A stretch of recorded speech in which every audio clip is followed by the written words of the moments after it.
In this tutorial, we'll go over how to add an image to your project, what the difference is between a bitmap image and a vector image, and how to use both types of images in VideoScribe.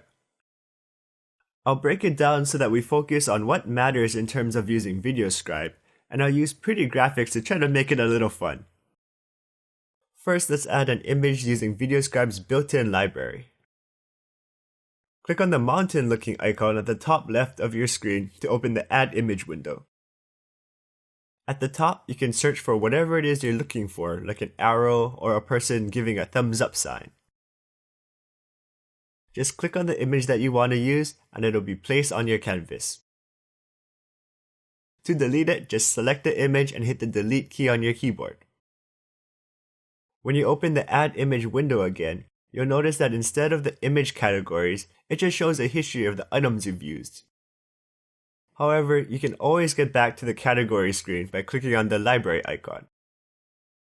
And if the history section gets too long or you don't want it to show anymore, you can right-click one of the images and click on Clear History to get rid of them. Going back to the canvas, you can see, just like when you add text, that the image is represented on the timeline at the bottom of the screen, where you can change its draw type and preview the effect. As I mentioned in other videos, our workflow will be first to place all of our objects, then set the camera, and finally adjust the draw times. Next, let's add some text.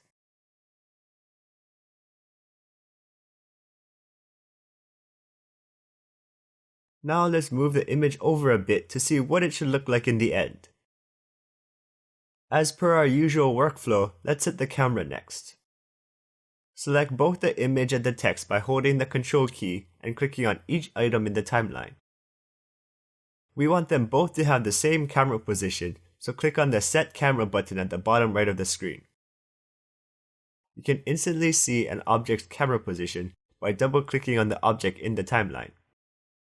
That way you can add other objects to the scene and set their camera positions to this one, so there's no sudden zooms or movements, unless you want it like that. Now, if we preview the project, you can see the man get drawn in, and our text comes in right after with no change to the camera position or zoom levels.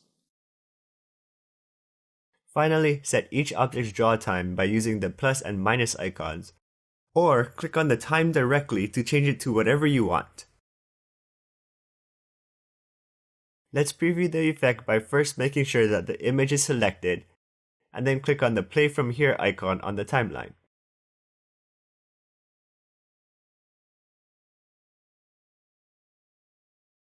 The draw time looks pretty good, but I don't like that zoom in the end, so I'm going to uncheck the Zoom at the End checkbox that appears when previewing the project. So that was easy because we used the built-in image library. But what if you wanted to use an image that you downloaded from the internet? Will it be drawn like the thumbs up guy? Well, that's when we have to start talking about the difference between a bitmap image and a vector image. JPEG, PNG, and GIF files are examples of bitmap images. Bitmap images have a set size, so if you try to make it bigger than its original size, you'll eventually see the quality decrease through blurriness or pixelation. As an example, I'll import this happycat.png bitmap image. When you import a bitmap image into VideoScribe, it will ask you how you want the image to be drawn on the screen.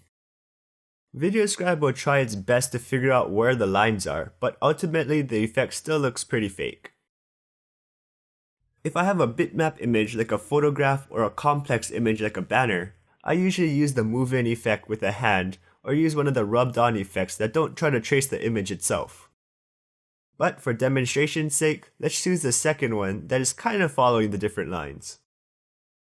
We'll set its draw time to 5 seconds and move it over to the left so we can compare it to its vector version.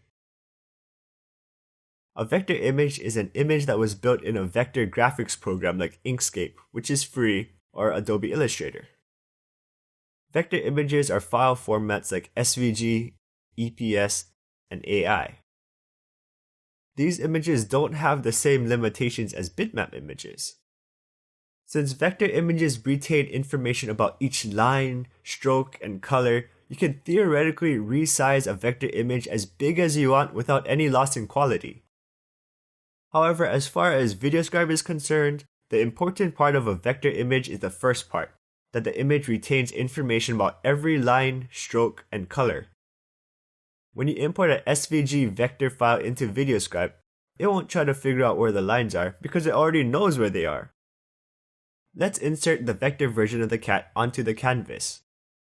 Click on the Insert Image icon on the main project window, and click on the File Folder icon to import our own image. I'll select the SVG version of our happy cat and click on Open. When we inserted the PNG version of the cat, it asked us how we wanted the image to be drawn. However, when we inserted the SVG version, it didn't give us any options because it already has the line information that it needs to draw it. Let's move it to the right and set it to have the same camera as the PNG version. Double-click on the PNG version on the timeline, select the vector version, and click on the Set Camera icon. Finally, let's set its draw time to 5 seconds. Let's preview the effect to see the difference.